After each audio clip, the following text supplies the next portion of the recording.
Halo everyone, perkenalkan nama saya Nabila Escila dengan NPM 20110012. Saya mahasiswa dari perguruan tinggi STKIP PGRI Bandar Lampung.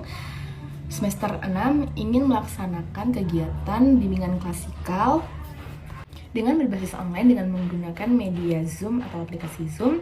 Simak videonya ya. Halo everyone. Oke, sebelumnya Assalamualaikum warahmatullahi wabarakatuh. Waalaikumsalam warahmatullahi wabarakatuh. Gimana kabarnya adik-adik sekalian? Baik. Oke, sebelumnya kita perkenalan diri dulu ya. Perkenalkan, nama saya Nabila Ascila, saya mahasiswa dari perguruan tinggi STKIP PGRI Bandar Lampung. Sebelumnya kalian di sini udah tahu belum kita akan melaksanakan kegiatan apa? Belum. Oke, kita akan melaksanakan kegiatan bimbingan klasikal berbasis online atau daring. Sebelumnya kalian tahu nggak bimbingan klasikal itu apa? Tidak tahu.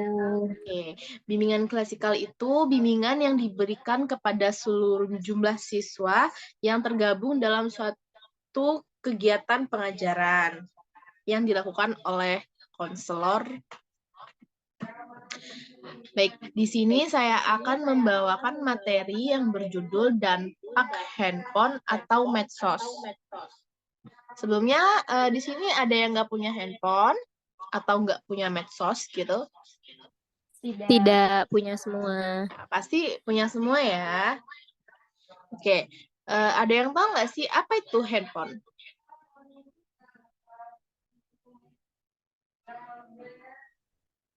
Ada yang tahu? Tidak. Baik, kita masuk ke materi pertama. Pengertian dan fungsi handphone. Handphone adalah telepon yang memiliki kemampuan internet yang biasanya juga menyediakan berbagai fungsi manajemen informasi seperti kalender, buku janji temu, buku alamat, tempat tinggal, kalkulator, dan notepad. Handphone ini merupakan telepon yang menggunakan modulasi frekuensi untuk mengirim dan menerima pesan. Setiap handphone yang digunakan memiliki peran sebagai pemancar dan penerima signal dengan sistem yang menetapkan frekuensi dan menyetel penerima dari nomor handphone pengguna lainnya. Maksudnya, handphone itu tempat kita untuk mengirim pesan ke rekan. Misal kalian ingin mengirim pesan ke teman kalian atau ke keluarga kalian yang jauh, gitu ya. Selanjutnya, fungsi handphone. Fungsi handphone ini yaitu bentuk teknologi yang diciptakan untuk memudahkan komunikasi dengan orang lain yang sering dengan perkembangan zaman. Fungsinya semakin bertambah seperti kamera, media sosial, kalkulator, dan lain-lain. Di handphone kalian itu pastinya ada kan fitur-fitur kayak kamera, media sosial. Kalian biasanya menggunakan media sosial itu apa aja sih?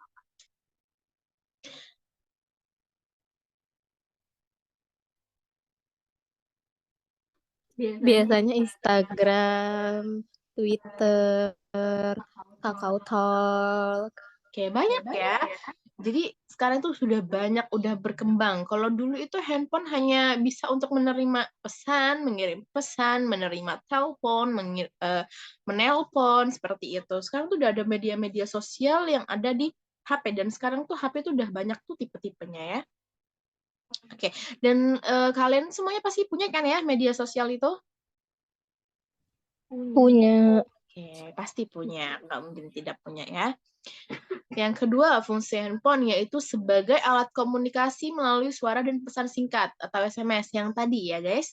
Kayak untuk mengirim pesan. Biasanya kalau zaman sekarang itu pasti ada WhatsApp, Line, Telegram, Twitter juga bisa, Instagram juga bisa ya.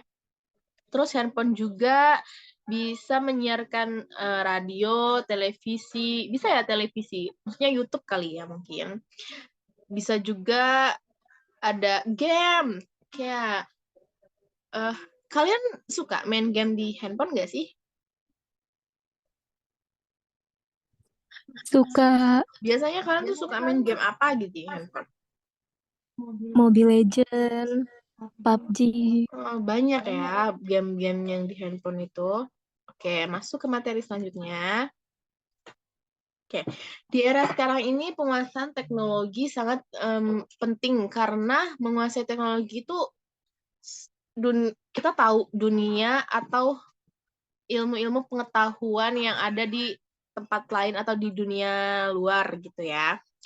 Apalagi di era digitalitas di mana kemampuan informasi dan multimedia berperan sangat besar. Saat ini juga banyak generasi muda Indonesia yang sudah tidak tabu dengan segala kemajuan teknologi dan segala instrumennya.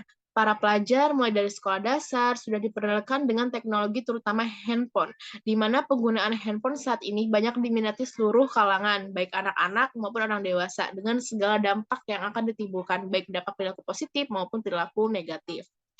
Dulu kalian waktu SD atau kecil itu udah megang HP belum sih? Sudah. Oh, berarti udah ya. Kalau kakak ini di zamannya belum sih. Kami mengenal handphone itu baru kayak SD mungkin kelas 6 kali ya. Kalau kayak zaman sekarang itu anak-anak kecil aja udah bisa nonton YouTube gitu ya, udah main game di handphone. Dan itu tuh dia mempunyai punya dampak gitu loh. Ada dampak negatifnya, ada dampak positifnya. Oke, masuk ke dampak positif handphone. Handphone juga punya dampak positif loh. Oh ya, sebelum masuk ke dampak positif, kakak mau nanya dulu, kalian itu menggunakan handphone untuk apa sih? Untuk bermain sosmed, game, dan untuk belajar. Oke, pintar. Itu dampak positifnya ya, tapi ya nggak tahu juga kalau dampak negatifnya. Jadi ada 4 dampak positif dalam bermain handphone. Yang pertama, untuk berkomunikasi dengan teman maupun keluarga. Yang kedua, mencari informasi dari berbagai belahan dunia. Itu biasanya kalian ngelihat informasi dari berbagai belahan dunia tuh di aplikasi apa sih? Twitter or Instagram. Bisa jadi, benar. Itu memang tempatnya ya, ada banyak, saya tuh udah ada banyak wadahnya yang kayak kalau di Indonesia sendiri itu ada Lambe Tura, ada Volkatif, ya akun-akunnya ya. Yang ketiga yaitu menambah wawasan. Sekarang juga udah banyak banget kayak tempat belajar yang ditaruh di aplikasi gitu. Kayak Ruang Guru gitu ya. Udah banyak banget sekarang aplikasi-aplikasi untuk belajar. Kalian harus gunain handphone itu dengan baik, dengan positif, dengan wadahnya yang bagus gitu ya. Dan yang keempat, untuk berteman dengan berbagai orang di dunia. Nah, kakak mau nanya, di sini ada nggak yang punya temen di luar negara Indonesia ini? Kenalnya dari aplikasi handphone. Ya. Ada Itu dari aplikasi apa? Kakao Talk. Call Talk. Sekarang juga ada Tinder ya. Terus apalagi itu namanya? Ome gitu ya. Sudah banyak banget kan ya. Itu tuh ada dampak positifnya, ada dampak negatifnya dari aplikasi itu memang ya. Ada dampak positifnya itu bisa berteman untuk dengan berbagai orang di belahan dunia lain. Tapi ada juga dampak negatifnya. Dan semoga kalian bisa menggunakan atau bisa menyaring itu dengan baik ya. Masuk ke dampak negatif. Handphone juga mempunyai dampak negatif. Mungkin lebih banyak dampak negatifnya ya. Cuman di sini saya akan memberikan 4 aja dampak negatif dari handphone, dan 4 ini dampak negatifnya kita lihat dari segi kesehatan. Dampak negatif handphone bisa memicu sakit mata. Benar nggak Pak? Benar. Benar. Ya, karena kalau kita sering-sering main HP, apalagi kalau malam sampai begadang, itu pasti banget matanya bakal jadi sakit ya. Terus meningkatkan resiko tertular infeksi. Itu bisa dari kuman. HP itu kalian bisa taruh di sembarang tempat, tangan kalian habis megang ini, megang itu, terus megang handphone, kalian makan megang handphone. Sekarang itu juga udah bisa ya makan megang handphone. Ada loh orang yang kayak kalau makan itu harus megang handphone kan, itu tuh bisa ada kumannya juga loh guys, karena kita nggak tahu kan handphone itu dari mana, tangan kita masuk kemana, ya kan? Selanjutnya, mengganggu siklus tidur. Siapa di sini yang begadang hanya untuk bermain handphone? Ada?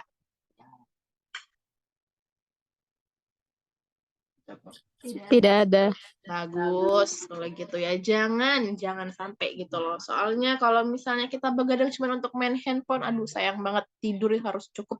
Kalian juga kan masih sekolah, ntar lagi mau ujian, jadi harus pintar-pintar mengatur waktu gitu. Jangan main handphone, ada waktunya gitu. Tidur ada waktunya, belajar ada waktunya. Manajemen waktunya harus bagus. Yang terakhir yaitu memicu sakit leher hingga meningkatkan resiko kanker. Waduh, ini kurang paham banget, cuman kalau di kesehatan kayaknya itu berdampak ya.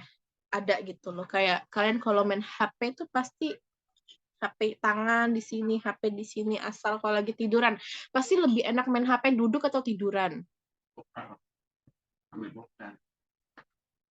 Tiduran. Tiduran kan enak emang kalau misalnya main HP sambil tiduran. Kakak pun sering main HP sambil tiduran karena lebih PW aja gitu, lebih nyaman. Dan itu bisa menyebabkan atau meningkatkan resiko kanker daripada HP itu. Terus ada loh yang orang tidur HP di dekat kepala itu bisa menyebabkan radiasi. Oke. Oh, masih ada ternyata. Lanjut lagi. Ini dari segi mungkin dari segi dunia atau gimana itu ya, lagi dari segi apa namanya, segi sosial ya, mengganggu konsentrasi belajar. Handphone bisa mengganggu konsentrasi belajar. Kenapa?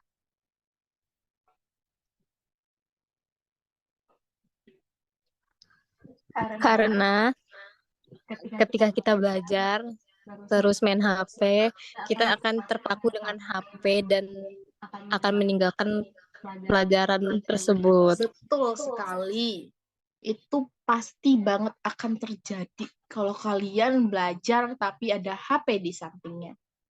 Mengganggu kan? Mengganggu konsentrasi belajar. Jadi kalau bisa gitu ya, kalau lagi belajar, yang tadi kakak udah bilang, kita harus punya manajemen waktu. Ada waktunya main HP, ada waktunya belajar, ada waktunya tidur. Jangan sampai hanya karena aplikasi atau hanya karena handphone, hanya karena medsos, kalian belajar kalian jadi terganggu. Terus selanjutnya mengurangi interaksi secara langsung dengan teman atau keluarga. Oh ini sangat-sangat ya di zaman sekarang ini kumpul kayak ada sekarang tuh bukber, reuni segala macem itu pada sibuk sendiri, bukan yang ngobrol malah main HP. Benar kan? Benar. Benar. Ya kan, pasti itu. Jadi kita kurang interaksi, kurang ngobrol. Kalau misalnya lagi bertemu seseorang, lagi kumpul-kumpul, itu kalau bisa jangan main handphone karena kita akan kurang momennya. Kita nggak dapat momennya dari perkumpulan tersebut. Selanjutnya mengganggu perkembangan anak. Ada juga mengganggu perkembangan anak ya. Yang tadi kakak bilang, zaman sekarang itu anak kecil aja umur 1 tahun, 2 tahun udah dipinjemin HP, udah dikasih HP sama orang tuanya. Itu bahaya sih, cuman ada bagusnya juga, ada bahayanya juga. Teman, kayaknya lebih banyak di bahayanya ya. Jadi lebih ke kontra dibanding pro gitu. Itu bisa mengganggu perkembangan anak banget. bisa dari kecil udah dikasih HP, matanya gimana itu kesehatan matanya ya kan? Selanjutnya, kecanduan gadget. Siapa di sini yang udah kecanduan gadget? Enggak ada, Kak. Alhamdulillah ya, nggak ada yang kecanduan gadget. Alhamdulillah. Jadi, kecanduan gadget, kalau kakak sih bisa dibilang kecanduan juga, tapi bisa dibilang nggak juga. Nggak terlalu. selalu terpaku banget sama si gadget ini, enggak sih, biasa aja. Cuman kalau nggak ada gadget kayaknya boring gitu. Jadi itu bisa dibilang kecanduan mungkin ya. Oke, terakhir kesimpulannya.